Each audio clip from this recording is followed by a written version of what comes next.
Fitness Pro Mentor community, you're welcome to another episode. I'm really excited because today I've got some superstar people joining us. I got one guy that's changing the landscape in the fitness industry and on the online world, Mr. Vince Delmonte, an old friend, but honestly, the guy that I know is not who you are today. You have completely leveled up and changed, and you're building an empire, sir. So I'm honored to have a few minutes of your time. How you doing? Brandon, I'm doing great, man. I love that intro. Thank you.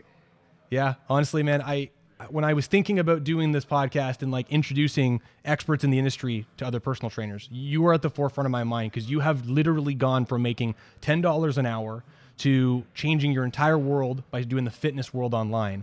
And then after you dominated that, for some reason, you got bored and you moved on to the next thing, which is now helping other fitness professionals build their online world. So I'm really excited to have you and hear more about that story. Yeah, you can only talk about what's better, the leg extension or the squat, for so long before you're getting too many haters. What's funny about that is that's where I met you. Like talking about that is I met you in an RTS class with Peter Chason, the late Peter, Yeah. which I think is, really a testament And, to your story that you've and constantly always been challenging yourself and pushing yourself yeah, forward.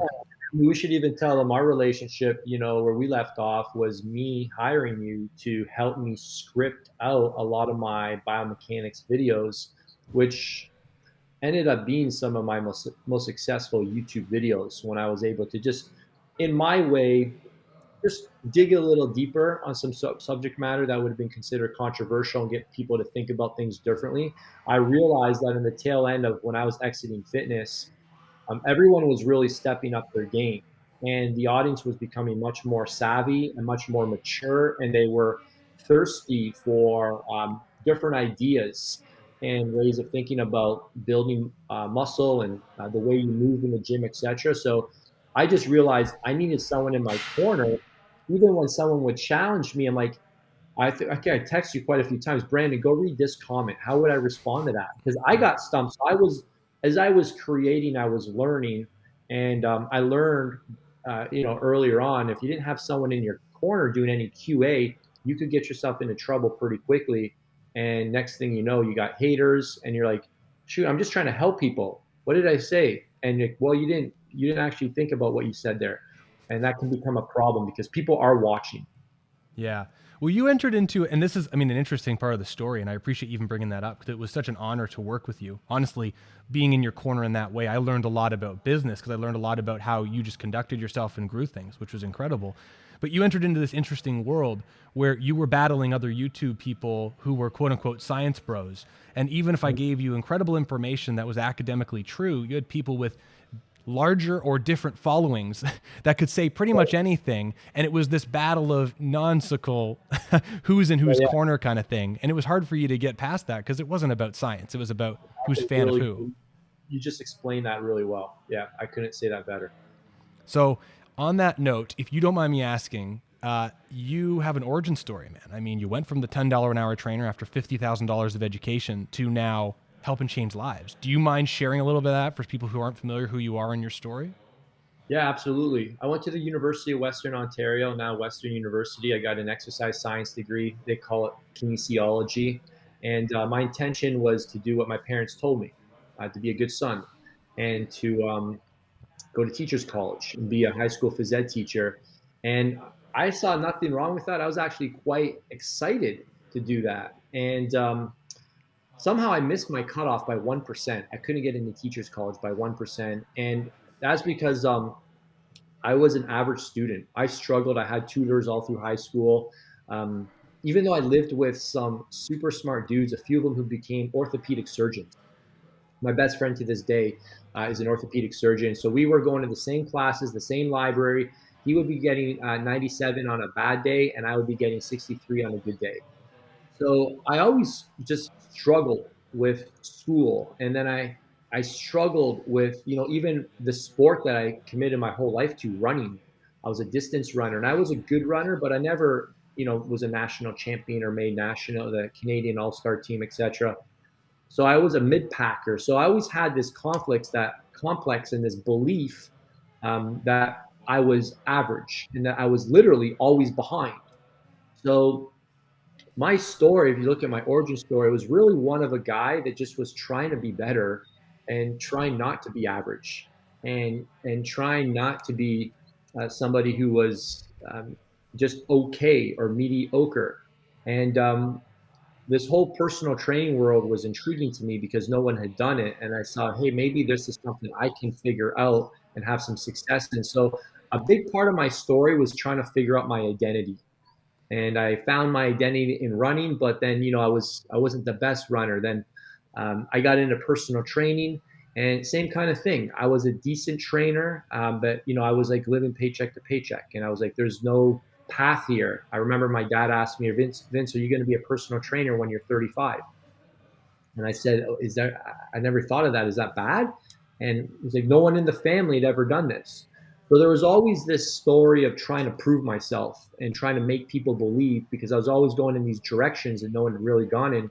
No one literally had gone in my family. The solo path of being self-employed eventually when I started my own online business. So my story is one of an average guy who had no intention to be a six-figure earner or a millionaire. I didn't even know what those terms were. I was the guy that was just trying to level up because I didn't want to level off. That was my story. Dude, well, you've consistently done that. Like you really have done that. And I think anyone that's watched you, I mean, I've had the honor of knowing you for over 10 years. And I would say that every time you release a fitness product, which now you have left that world, which I think is a very interesting story we kind of alluded to, and now you've moved more into the business landscape of helping people build online business, you're consistently challenging yourself. And I think that's inspirational. Like, I mean, speaking personally to you, that's what inspires me about you is that I've seen you become a better communicator on camera. Like you're consistently everything challenging yourself and hiring the right people to push yourself to that next level. In fact, I watched an interview with Bedros a few years ago, and he talked about you with the tenacity that you had and how you approached things and how you were like extremely overconfident at the beginning. And he said, hey, try this. And he talked about you being at an event. I don't know if you remember this, and let me know. He talked about you being at an event, and he gave you like a script or something to say to set up your first mastermind event, I'm pretty sure. And you went around the room, and you worked the room, he said, and you build out this event. Do you remember what he told you to say and how this kicked off the entire journey? Yeah. So I hired Bedros for business coaching to start my mastermind 2017. And I was coming to the tail end of my fitness stuff. But he said, why don't you have a mastermind? You're the only guy who's built up multiple seven-figure fitness businesses. You're the OG of online fitness marketing. You've been doing this since 2006. Why don't you have a mastermind? And I actually told him I did back in 2010, but it failed in the end. And I don't share this story very often. What happened was I had a bunch of guys approach me. They were competitors, and they said, Vince, will you run a mastermind for us? We'll pick up the locations, we'll recruit the guys, and we'll all pay you 10 grand each. I'm like, that sounds like a pretty good deal. And it's like, what do I teach? They said, just tell us what you're doing. I'm like, that was kind of weird to me. I'm like, aren't we competitors? But I'm like, okay, I'll do that. So the first two, I blew them out of the water. Out of the 10 people in the room, some of them are famous right now. Over half of them became millionaires in 1 year. In 1 year, half of the group had seven-figure businesses. On the third event, we were in Florida somewhere in the Keys, and I never had anybody teach me how to renew people into a second year. And I heard somebody say, you should bump the price up. And I think that was yeah, I should bump the price up. I said, we're going to go for a year two, guys, and it's going to go up to 15 grand next year. But what had happened was these guys caught up to me really quickly in 2010. And we were supposed to go out for dinner, and they said, Vince, we want to talk to you. These 10 guys have become close friends of mine. Many of them are very dear friends to this day. Still put me in a hotel room and said, Vince, none of us are renewing next year. And we want to tell you why. And they said, you blew us away in Mastermind 1, Mastermind 2, but we all caught up. And you kind of just showed up at this last one. And I realized I didn't know what I was doing, like in terms of how to lead. I was just sharing, but I wasn't like learning fast enough to stay ahead. And that was really demoralizing to me. So I just went back to doing my own thing. And that was the end of my experience with running a mastermind in 2010. So now, fast forward 7 years, Bedros is asking me, why don't you have a mastermind? And I told him this story. And, we had to get through some limiting beliefs. Baby, Dad is recording them. Yeah, later tonight. And I'll have to. you get, yeah, thank you The so much. reality of a home entrepreneur with a beautiful family. Yeah, yeah, she's not leaving until she gets her word in, and she did. So Bedros, back to the story, was asking me, why don't I help you? Why don't I coach you? You know, you've hit this glass ceiling. You're upper limiting. You don't believe that you can do this and you can do all this, but it's because you don't have coaching. You don't have guidance. And I said, okay. Now, there was another failure. There's quite a few failures, but there was another one between 2010 and 2017 that created a lot of trauma as well. And that was hiring these gurus to try and run my Facebook ads and my wife's stuff to the tune of $50,000. And it took us a full year to figure out that they were actually con artists, like legitimate con artists. We didn't even have their information. That's how stupid uh, I was to not even get their actual information. And just after a year, it just dawned on me that we'd done all of our calls on Skype, and I didn't have their address. When I went to a lawyer, he said, "Yeah, we can file, no problem. What's their address?" I'm like, "I don't even have it." And I'm like, how moronic am I? And all these things. This starts to, like, this is the trauma that starts to show up from, like, see, you're gonna always be average. See, you're never going to be a great business owner. See, you're always going to be behind. So those are the lies that I've been telling myself all through, like, my running days and since my school days, and that's shown up in my business. So now I don't have the confidence to invest in myself and to give Bedros $50,000, although he'd already helped me hit my first million back in 2010 when I joined his first mastermind. I was scared. I was scared that I was going to fail again. If I can't get this straight, I'm the guy. I'm the OG of online fitness marketing. If this fails again, and he gave me a book to read. It was called The Big Leap by Gay Hendricks. Mandatory reading for everyone. And and essentially, I realized that I was upper limiting. And there's it talks about your zone of genius. It's like, this is your zone of genius, but most people don't step into it, because if you fail at your zone of genius, you're the ultimate failure. If I can't run a business coaching program for people, then I'm the ultimate failure, because what else have I done really well in my life? So that was the fear. And then he gave me the three magic words to tell Flavia, because there's a $50,000 paid in full investment. And he said, Vince, um, you know the three magic words? And I said, no. He goes, well, go tell your wife these three things right now. Trust me, baby. Trust me. And that was it. So I went into the kitchen. I told Flavie, trust me, baby, we need to do this. We got the 50K, we wired it over, and then that was the beginning of him. The next, I think, day we scheduled a call. He gave me the script. This was like on a Monday. He gave me the script on a Tuesday or Wednesday, and then the mastermind was Friday, Saturday, Sunday. And I did the pitch on the first day to the group, and 15 guys stood up. It was an $18,000 mastermind. 15 people stood up, came to the front of the room, and signed up. So it was, I don't know, $200,000-300,000 lunch hour, and that was the start of the seven figure mastermind. That's incredible. Now, do you remember, whatever you're comfortable sharing, like the gist of the script of what it was you said that kind of coerced everyone? Because obviously you have the accolades of success, but obviously Yeah, there's a, hey, this is $18,000. yeah. So I can kind of give you the framework from step for selling from stage. The first thing is that you have to set the environment. So I had a ton of my private coaching clients in the room. Two, blew them away with knowledge. Three, had a couple of my celebrity buddies in the room. Four, after lunch, got their permission. Hey, a bunch of you guys asked me, what happens after this? Do I have your permission to share with you guys how I can support you after this event? Raise your hand. Great. Have you guys seen the value so far? Raise your hand. How many of you guys think that that you'd be able to get better results if I were to be able to help you fight all the day-to-day battles that show up? And they say yes. So you're getting commitment, commitment, commitment, commitment. All right. And then what you do is you tell them the backstory, and I tell them, hey, years ago or last couple of years, I've been doing these 2-3 day events, but there was a very low success rate because there was no mastermind afterwards. And I said there was a few people who were very successful. They took the knowledge from the 2-3 days, basically what you guys are experiencing, but the idea that you can implement all of this, um, it's just impossible. It's not going to happen. So I start really the way I sell from stage is I don't scare them into like taking action. What I do is I actually open their eyes up to all the battles that they have coming. And I get them to see that, hey, it's my job to help you win all the day-to-day battles. And I start to ask them questions. So what are you going to do if you launch this and there's crickets? What are you going to do when you launch your YouTube channel and there's no and you start getting haters? What are you going to do when? What are you going to do when? What are you going to do? And I just list out a whole ton of things that they never thought of. And I said, hey, it's not my job to get rid of your problems. My whole pitch is that it's my job to give you better problems. And then I just get everybody in the room to raise their hand. How many of you are planning on building this business anyways? So why wouldn't you go to school on my all my mistakes and all my learnings? And I'm very clear on what they're buying that day.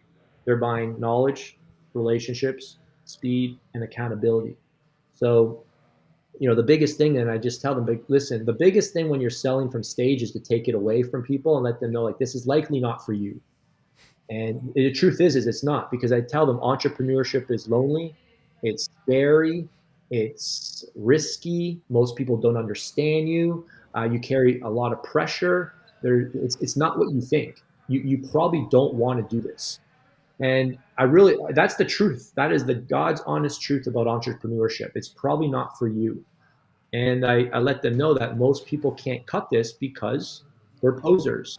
They're pretenders. They'd rather be a entrepreneur and have the perception that they're successful than actually being successful. And I said, if you're a wannabe fanboy, this is not for you. But if you're truly committed to doing this, just be honest with yourself. And I tell people, be honest with yourself. You don't have to do this. A big part of the way I sell is I really tell them that you don't need to do this. And then, my big thing when I sell is that I position myself as the most expensive thing you need before you jump out of a plane. You know what that is, Brandon? A Vince shoot? You need a parachute. Yeah, absolutely. Right. And I tell people, if you're about to jump out of a plane, what do you better have? And what are you willing to pay more money for than anything else? Would anybody say, I don't need a parachute? Okay, so you're about to make one of the biggest decisions of your life, start your own business, and you're going to jump out of the plane without a parachute. So I position myself as I'm your safety net so that you can't fail. You're investing into a safety net today, and I will not let you fail, right? And I always tell people that when you jump out of a plane, how many parachutes do you jump out with? You jump out with 3 parachutes? No, you jump out with one freaking parachute. And the analogy there is that most people, they have way too many mentors. They have way too many coaches. And that's why they're not successful. They're listening to 20 different experts. And guess what? Your coaching works, my coaching works, but our coaching combined does not work. You have to pick one mentor. You got to put on one parachute. And people really, really respond to that, because I see a lot of people selling from stage, and it might work for some people where they just kind of like make them feel really bad about themselves and shame them and blame them and just kind of like beat them up and say, what's wrong with you? Like, where'd you admit? Like a lot of masculine noise. And yes, some guys need a swift kick to the nuts, to take action. But I find, like, if somebody's invested quite a bit of money to come to an event, like, the reason they're not going to buy isn't because they're not serious. No, they just bought a plane ticket. They actually are serious. They truly don't feel like they're going to be supported.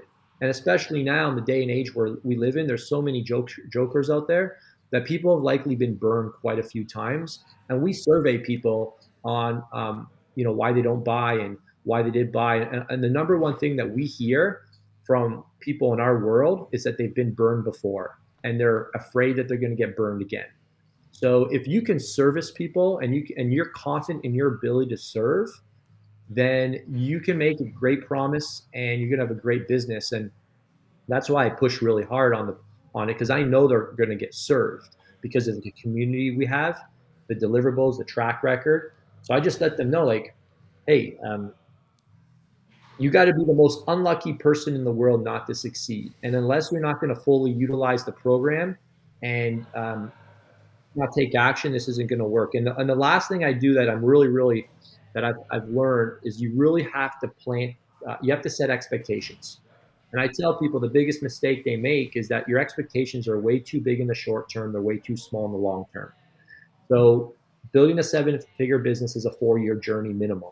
So I'm planting the seed right away that you're going to be with us for a couple of years. I'm not selling you on a 12-month program. I'm selling you on the journey. And I'm selling you, the biggest thing I sell people on is that, like, you got to own your journey. Because people say, oh, I'm not ready, or I need to do this first. They find all these different reasons. I'm like, guess what? All these are perfect reasons for you to start right now. And because all these reasons are going to be a part of your story that make you attractive to somebody else who's looking at you to hire you for your services. So those kind of, all of those kind of things combined, and then obviously a great offer. We got all sorts of cool stuff that we do if they sign up that weekend, which makes it irresistible. We bring people up on stage so they get to hear success stories, and then I ask them, "Hey, do you guys want results like these guys?" So it's a whole choreographed experience, but those are kind of like that's the core messaging, and it's worked really well. Yeah, no, it has, man. I mean, obviously, I mean, you just told me off camera, and I hope you don't mind me prompting this, but you said that you had $2 million months in a row, which is just astronomical. The combination clearly, because I mean, I hate saying this, there's no way you get to a 7-figure month like that 2 times in a row just by luck. Like it's a combination of the social proof and your offer for sure. Two separate times. One was actually on a weekend.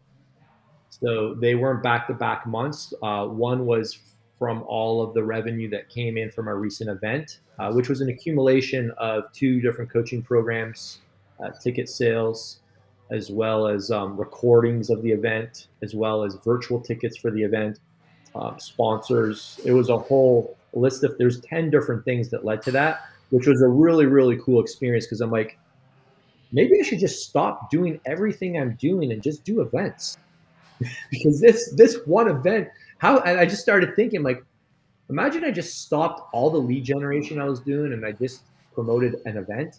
I stopped trying to book calls and all we did was just, hey, we're doing events, come to the next event, come to the next event. And that became, and I don't know if I'm, maybe I got to think about this a little harder, but yeah, anyways, I'm thinking about it out loud right now. I'm like, why don't we just replicate that model? Because it worked really well. Maybe we have to edit that out so we don't give away too much candy here, man. But I think that's a great idea. It's all right. Yeah, yeah. I do have a question for you, and I want to try to get you into some of your nerdier stuff because you got some great proprietary things I'm excited to talk about. But I wanted to give you a quick little lesson that you subconsciously accidentally gave me one time that changed everything for me. And I was sitting in your old house in Hamilton, and we were going through some nerdy exercise stuff, trying to like set up. I can't remember. I think we were calling it mass mechanics at the time, but it became something else. And I remember talking about, you asked me a couple of questions about my business, just very softly. And you kind of like, you were in the kitchen doing something and you stopped and looked at me and you went, see, this is why science guys like you have a hard time growing your business. And you went back to doing your thing. And I was like, what? And that sentence of that science guys like you can't grow a business, like anchored into my brain for so long that when I opened the gym 7 years ago and I was promoting RTS and speaking to everyone and science, that I wasn't growing my business. It was so hard and frustrating, but your words have anchored in my mind, which threw me down the journey of learning more about communication, social proof marketing, messaging. And it's all because of that one intuitive sentence you shared. And so I'm eternally grateful for that, but it's just the small tidbits you share are all incredible. Yeah, I mean, you guys are so smart. I mean, I guess I don't know. It's a blessing and a curse. Like, it's. I just see like, wow, like I see the value, but I think one challenging thing for guys with a lot of academic background is that you got to know who your avatar is first of all. Now, if you're creating certifications um, for the guy that wants to get certified, that's a different audience than the end user. I think one of the biggest mistakes like our clients make, and this anybody who's an online fitness coach makes, is that their content is too technical. I read it and I'm like, this is good content for a certification program. But for the end user, if you look at the biggest brands in fitness, you just use V-Shred. Those guys are in the same mastermind that I'm in. And they're getting, they're valued at like $800 million. Like just some people wouldn't even believe that. And if you look at like how are these guys so successful, like they're appealing to the end user, the everyday person. They're not trying to impress the academics. So I think you got to be very clear. Well, I don't think, I know you need to be crystal clear on who your avatar is. Technical information is good for people that need technical information. But if you're trying to grow an online business, you really need to dumb it down and make it super simple. Expose one limiting belief, give them one aha moment, spell out the lesson, give them one tip. And you look at some of these big brands like, Six Pack Shortcuts. I learned this from Mike Chang way back in the day when we were training together in Austin, Texas. And I said, what's your approach towards making your YouTube videos? He goes, I just give them one tip that they can feel. And then I'm like, oh, that makes sense. When I watch you like explaining the tricep press downs, you're like poking the back of your arm and you're squeezed. Like, yeah, I just want them to feel it, because if they feel it, then they're gonna come back to feel something else. I'm like, okay. I always wonder, like, why is he over explaining how to do a tricep press down? Like, don't people know that at the bottom of the movement you just squeeze your arm? He's like, no, people don't know that. People don't know that. So then they come back to my channel and they say, oh, that one tip you gave me to squeeze the muscle at the bottom. Oh my gosh, my triceps are growing. So he just understood how to simplify stuff for us that's like just like so basic, to where people are having all these breakthroughs in the gym. And that's why their channel's way bigger than the technical science guy. Well, and I remember now you saying that, and I want to talk, but I remember I would give you an idea. We were talking about a video, and I'd give you one little breakdown. You go, oh, that's 3 different videos. Awesome. Because it was so many different things, but it was exactly that. You take one idea and make it all about feeling, which is incredible. Right. Yeah. Yeah. So it's just kind of make it snackable, right? It's what's a good communicator? It's not. It's are they absorbing what you're saying, right? Yeah. Are they actually taking it away? And I think that's one of the hardest things for content creators too, is to simplify and to have just simple takeaways and lessons. And if you look at great communicators, especially pastors, like their points lane, you feel like they're speaking specifically to you. I mean, that's a skill set that takes years and years to become better at. So it just comes down to, I think I have a simple framework around creating content, and I'm happy to share it with you. But the very first thing is to figure out who are you talking to. So have an avatar. All right. And then the second part of your content framework, a caption would be, what's the limiting belief that this avatar has? And you're not trying to expose 20, it's one. So what's their objection? All right. And then the third part is to story tell, because facts tell, stories sell. And that really resonates with me, because people aren't going to remember your information. But if you tell them a story about, maybe I'm trying to explain how lifting lighter builds bigger muscles, and I talk about a story when I lift heavy, all I did was have a sore back and I was limping to school. And, there's a whole backstory. And I was paying, $500 a month in therapy. And I used to always have an ice pack on my shoulder. People remember those visuals. And it wasn't until I learned from the certification that it's not what you lift, it's how you lift. And then you finish it. That's the aha moment. So the third part of the caption is an aha moment, and the best communicators are the ones that can make it really succinct. They can make it pop. So you have a one liner. It doesn't matter how many reps you do if they all suck. That's a good quote, and you and I both know where that line comes from, right? So that comes from our education, though. So I think good communicators are very educated, so they can explain their ideas in ways that are memorable and that are shareable. So when you have this framework, you start to strip everything out but the one idea you're trying to land. And then finally, you create a CTA that's built around that aha moment. So, hey, if you're ready right now to learn about how to build bigger muscles with baby weights, we'd love to share with you our plan to do that. Schedule call below or whatever. But it's all now in alignment. So now when you're creating your content, every piece of content is for a specific avatar within your world. And this is how people start to see that, oh, wow, I had this belief. Now I have this belief. And your job as a content creator is to break beliefs. I always say there's no such thing as bad leads, just people with bad beliefs. They don't have your beliefs yet. Once they believe the same thing, then when you make the call to action, they're inclined to say, yeah, I'm on board. Yeah, I'm totally all down for building muscle with lighter weights. I can't lift the heavy stuff. I only get hurt. I'll get on a call and see how this works for me. Love it. So On that note, I would say that's one thing I think you're an expert at, because there are several competitors at your scale right now trying to do a similar style product. But one thing that I see from you more so than any of the people who are lateral to you specifically, Vince, is you give everyone the impression that they can do what you can do. Like, you take a picture and you have the Bentley in the background. Like, you're not like ostentatious, but it's there. Like, hey, like, this is, you can do what I can do. All you have to do is you got to figure it out and you got to level up. And you've consistently done that to give everyone the power and belief that they can do what you can do. So if you don't mind, Vince, I'd love, the 7-figure mastermind, you've created an incredible product. What are you most excited about with what you've created that differentiates you from everyone else? The community. Community. If you came to the Facebook group, if you didn't come to a single group call, you didn't do a single one-on-one call, you didn't come to our live events, you didn't go through the portal, you didn't come to office hours. If the only thing you did was hang out in our Facebook community, your income would skyrocket. So this wasn't by accident. When I launched the group, we had a Facebook group and it was crickets. It was dead. And I was so frustrated. I'm like, why are these guys not posting? And somebody said the simplest thing to me, like, why are they not? I said, why are they not engaging? Why are they not engaging? And somebody says, are you engaged?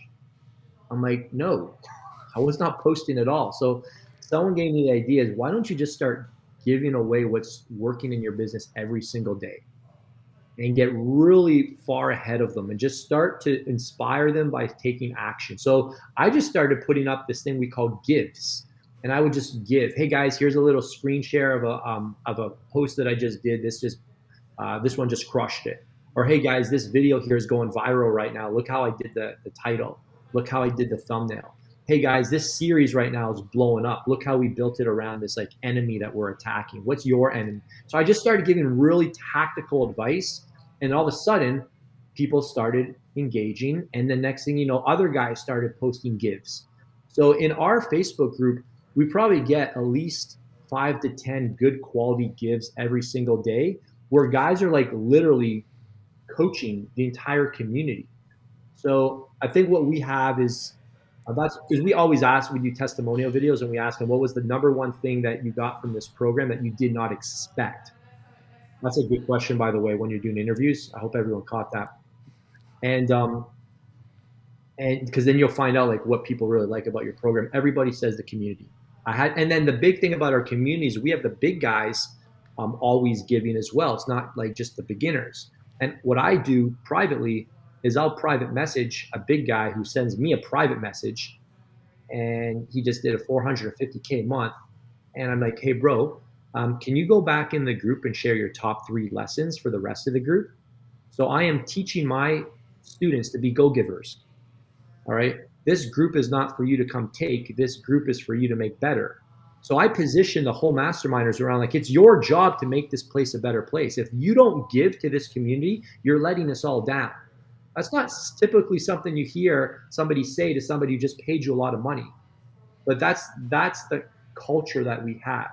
So I think that's the number one thing I would encourage people to do. And there's like deep rooted relationships with a lot of these people. There's people like, hey, we're doing sales roll call today, or role play today. Hey, we're doing a 1 hour deep work session today. Here's my Zoom link. Come jump on if anybody wants to join. So there's like all these deliverables in my coaching program that I didn't even create. The members did. Which is incredible that the inertia of what you've created has turned into something so much. You started the avalanche, but it turned into something completely different at the end. Yeah. So our big thing, and people's like, what are your retention secrets? I'm like, we just have to get people engaging. Like, it's funny because we did a little thing where like, hey, what happened to all these people that didn't renew for year 2? And we did a little research, a little digging. We found every single person, the only video that they did, the only post they did in our Facebook group was the welcome post. So if you join today, we'll have a welcome post on Sunday, and we tag you, and you have to do a short 60-second welcome video in front of the group. Hey, I'm so-and-so. Here's my kryptonite. Here's my strength. This is what I'm looking forward to. And we noticed a common thread. Every person that didn't renew, their only post in the group was that welcome post, and then they went dark. Interesting. We're like, so what do we, now we're like, all right, cool, let's fix this. How do we make sure that these people don't just post once? because people that post regularly, now you've got the peer. Now, why does this work? It's called peer accountability. There's three types of accountability. There's coach accountability, self accountability, but the most powerful one is not wanting to disappoint your buddies. It's like a bunch of us say, hey, let's do 75 hard together, Brandon. It's like you, me, a couple other buddies. We're in the same small Facebook little text message group. You don't want to be the one guy after 7 days saying, I'm bowing out.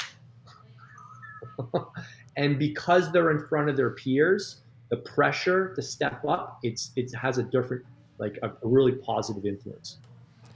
Anyone who's listening to this, I mean, you need to go back and re-listen to that section, because the power of the peer accountability, I mean, it's evident. I mean, clearly it's working for your business. That's fantastic that you guys are tracking that and figuring out how to get people engaged.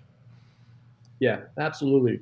And I think that's it. People want a sense of belonging, right? And another big thing we've realized is that when people are buying high ticket coaching, they're buying four things. We call it the 4A factor. So they're buying attention.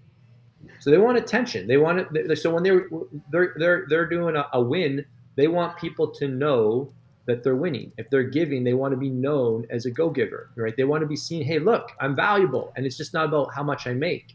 Another thing is affirmation, right? They want respect from their colleagues. They want respect from their coach.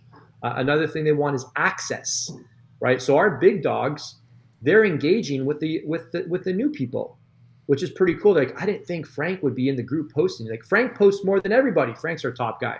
Yeah. And oh my gosh, Charlie Johnson just responded to one of my posts. Yeah, people are surprised. Like, how do you think these guys became successful? They became successful because they gave first, other people gave back to them, and now they continue to do it because it's the thing that creates the right environment, the right culture, and it's who they are. So people start to see, oh, this is what I'm supposed to do. And then the fourth thing is accountability. You can't get that, in a course or, on YouTube videos, but in a group, we do all sorts of things for people to stand up and say, hey, did you do it? Are you on track? Are you off track? And if you're not, let's support you to get back on track. So that's the stuff that is the magic that makes people get results. Well, Vince, thank you for sharing that. And we got you for 5 more minutes. And I got one more big question I want to ask you that kind of leads. I mean, the thing that I think everyone who's been following you for a few years and knows you personally, but also been watching you, is your evolution. It is clear that you have gone from the season of bodybuilding.com Vince to the season of fitness educator to the season of now business mentor for fitness professionals online. And each one of these seasons, I know, garnishes a lot more time and responsibility to divide between your business, your family, and then personal self endeavors. And I know one thing that you've talked about is the sacrifice of your own personal fitness and health in the process of you building your business. And I was wondering if you kind of speak to that journey and where you are now with it. Yeah, so about 3 years ago, I don't know, my wife and I just started going to a lot of different wineries. And I used to always enjoy the occasional glass of wine, but I think it was when our third baby came, Brianna, who's the one who just came down here. She's going on 4 this summer, but that one just knocked us out. Like, we were kind of just getting by with 2, and then 3, we were drowning. So, and the problem is that I wasn't bending. Um, so I wanted to continue to push my business. So there is a big insight there. Like, I didn't want to slow down. Oh, I have 3 kids now. What do you mean I have to slow down? I want to keep pushing. I want to keep growing. And I was trying to grow my business, and I didn't have capacity. I was a bit off way more than I could shoot, and I forgot that I had family duties and fatherly responsibilities that you just have to own. You don't. There's no amount of money that gets you to um, skip these or to avoid these. Like, you don't get to a point where, like, you just don't get to do certain things. Like, you can't pay someone to raise your kids or to be attentive or to be engaged. Like, you can't outsource all this stuff. Like, you can't schedule this in. Hey, I'm going to do quality time for 15 minutes with my kid. It doesn't work like that. So, or else if you're gonna try that, good luck. You're gonna need it. Um, so what happened was I went to a beverage that would reduce stress in the evening, and that would calm me down, and that would put me on the couch, and that would help me disconnect. But that led to, comfort leads to complacency, and now roots from compromise. So, anyways, I got in. Long story short, I got into some really. It wasn't like overnight, but like next thing you know, after like 3 years, I was like a lean 205, ripped, muscular for a couple of years in the tail end of my fitness videos. A couple of years later, I'm like close to 230 pounds. I'm like, I've got a freaking massive gut. Where the heck did this come from? And I just realized I needed a change. I actually hired Bejos again for his final year of private coaching in December. And I told him I got this gut. The first thing he said to me on our first coaching calls was this: you need to fix it. That's all he always said. He says, you need to fix it because it's creating imposter syndrome, right? There's no authority in your voice anymore. When you know that you're lying to yourself every day, you're making excuses, you're negotiating, you're choosing pleasure over purpose every single day, then you're not going to be able to command the respect from anybody because you don't even have respect for yourself. I read the book, The Big Leap. I said, what should I do? And he said, you should do the project probably at some point this year, but you need to do something. And I said, I need something extreme. I've already tried a bunch of programs. I just drop off after 3 weeks. He's like, so I said, what do you think of 75 hard? He said, yeah, do it. And I got a group of guys. I said, I'd actually tried it before twice on my own and I'd failed. So this time I actually rounded up some guys I did not want to disappoint, and we did it together. And knocked down. I went from 226 to 205 in 75 days.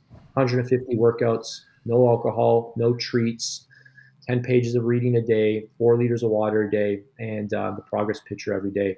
And and I did it in the wintertime here in Canada. You know what it's like here. So there was nights I was going out at, it was like minus 20, minus 30 degrees outside to get the second workout in because one of the workouts has to be outside 45 minutes. It was probably one of the most rewarding things I've ever done in my life.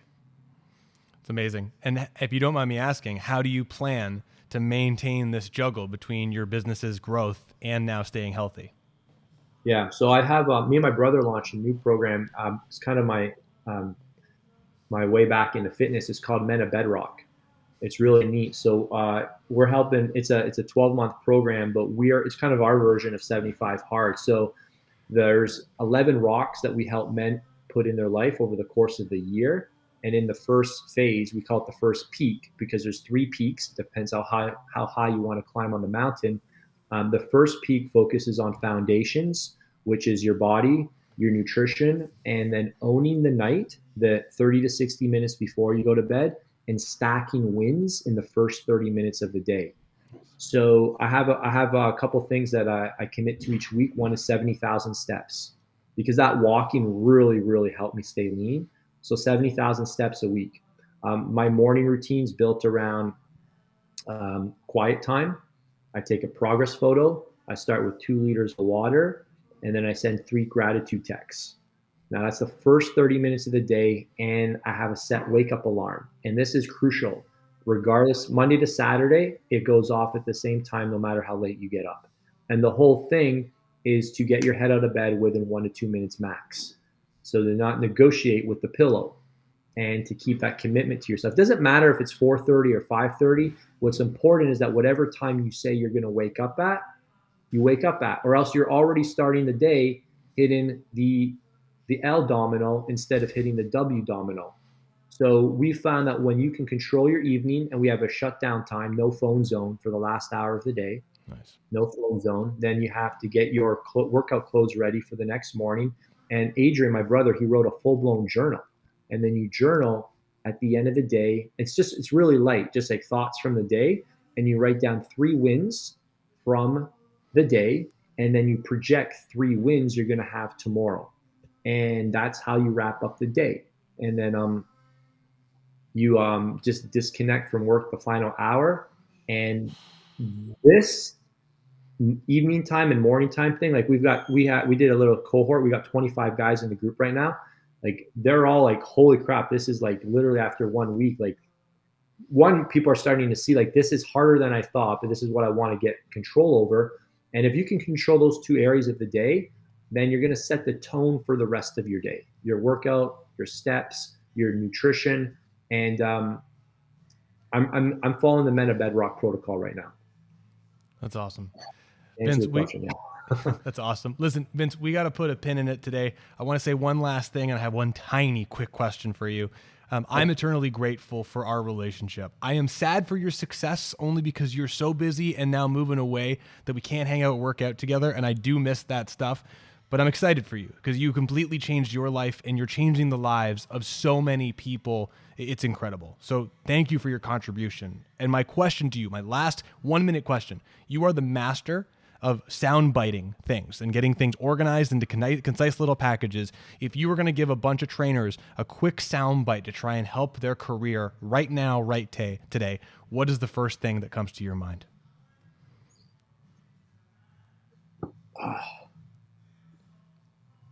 Get in the best shape of your life. Everyone, you heard it. Just get in the, yeah, do something super extreme, get in the best shape of your life. And that is going to lay a great foundation for everything else you're going to need to do. Incredible. Vince Delmonte, 7-figure mastermind. Vince, thank you so much for your time. This was full of value, a bunch of information. Very much appreciate every moment of your time. Absolutely, brother. Take care, Vince. Talk to you soon.